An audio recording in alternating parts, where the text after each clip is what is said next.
This whole thing is to help you identify the structures related to fungal reproduction. You've seen these fungal reproductive structures ever. In fact, what you know of as fungus are probably just the reproductive structures.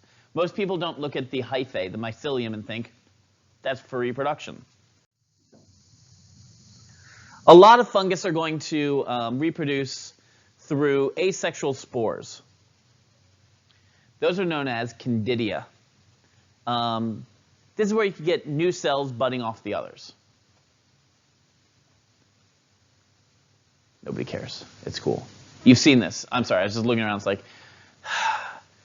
hurry up. Okay. You've seen candida before. You've seen, they look almost like dust in the wind. After candida land on a substrate, after 2 days, one single candida can grow to produce 40 million candida per hour. Okay, let me make this so you guys can understand. Have you ever looked in a beam of sunlight and you saw those little things floating around? Yeah. Dust motes, pretty much candida and dead skin. So all that stuff you see, it's still out there even when the sun's not shining through it. We're walking through this all the time. You're breathing this in all the time. It's what we do. Luckily, you've got an immune system. It feels like dust. It looks like dust. It's easily spread through the air.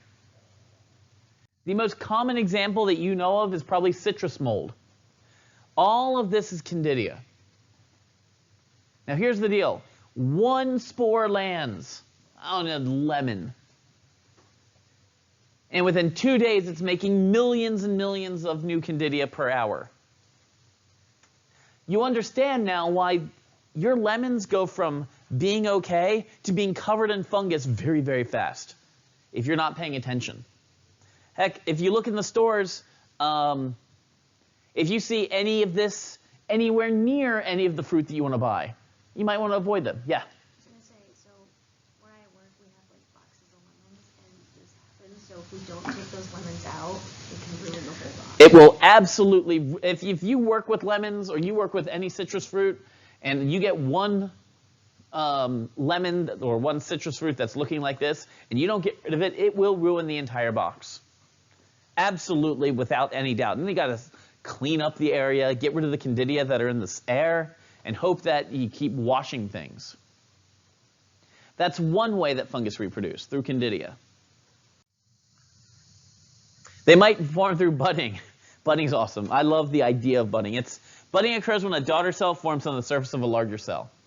So it's the idea that the small cell's just starting to form, and it just pops off. And then it's all free. It'd be like if you were hanging out and you had a pimple, and then that pimple popped off and grew into your child. That's budding. Fungus do that. It's not, it gets worse. There are a lot of fungal conditions that deal with budding cells. Athlete's foot. Athlete's foot is effectively the hyphae of a fungus growing underneath your skin and eating away at your dead skin layers. So what that does is it causes your skin to start flaking off. It's super itchy, I understand. How would you stop it? An antifungal agent. But you can pick this up.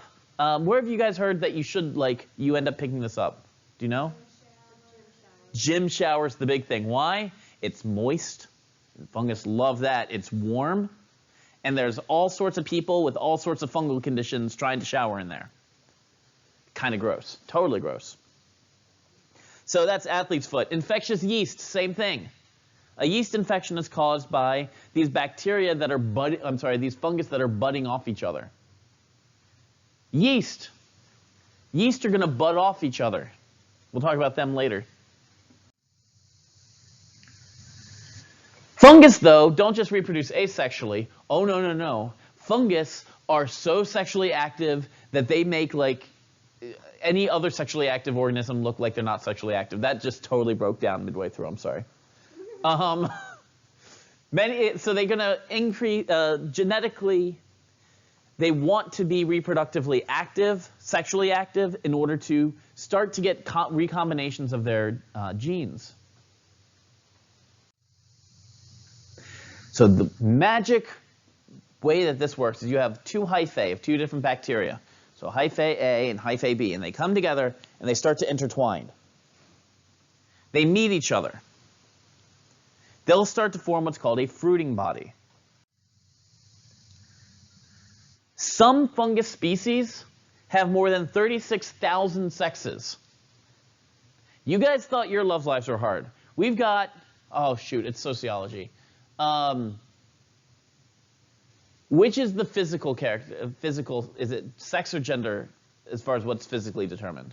You guys are, is it sex? Okay. 2 biological sexes.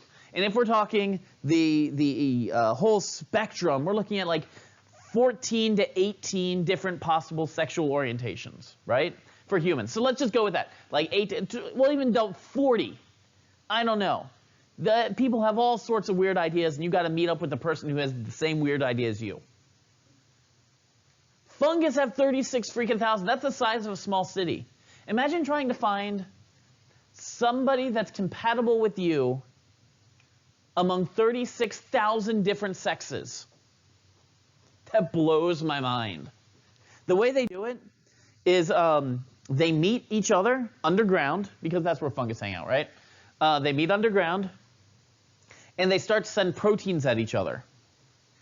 And you've got 3 possible reactions. Send proteins, and they're like, it's not going to work out. They're not going to be able to mate. They're not compatible. They might send proteins that signal they are compatible sexes. Or they send proteins, and they realize that one of them should eat the other. Right. So it kind of sucks that, really roll the dice. I guess that's also, as far as humans go, why we don't have nearly as complex a love life, because we don't have to worry about, except in the most dire of circumstances, well, we'll either work out and reproduce, or I'll eat you. It's just not going to, no. For the most part. I mean, Jeffrey Dahmer and stuff, but. So they figure all of this out. They figure out who's who through protein interactions.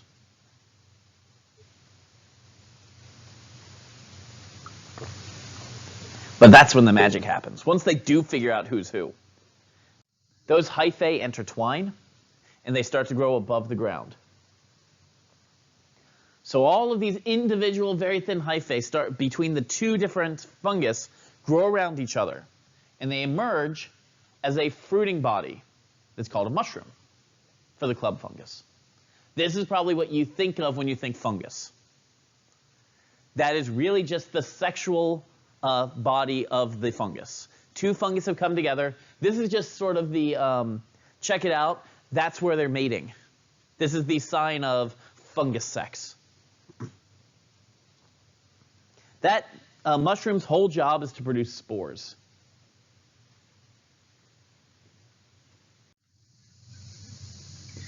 So it grows out of the ground, lifts up higher and higher and higher, and you've got this big dome. And underneath that dome, you have gills, little slits.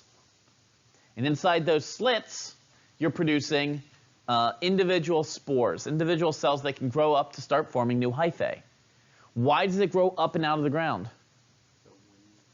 Right, so it's taller, so wind can pick up those spores and spread them wide. Do you guys remember, I don't know if you guys do this. So when you're kicking mushrooms, and you guys know you do it, you see a patch of mushrooms and you're like, and boom. You're helping them spread their sex cells, because where they land, those spores are going to then be distributed. Even better, you guys remember these puff balls? Do you know what I'm talking about? Like you step on them and then it's like poof. Yeah, like fake smoke.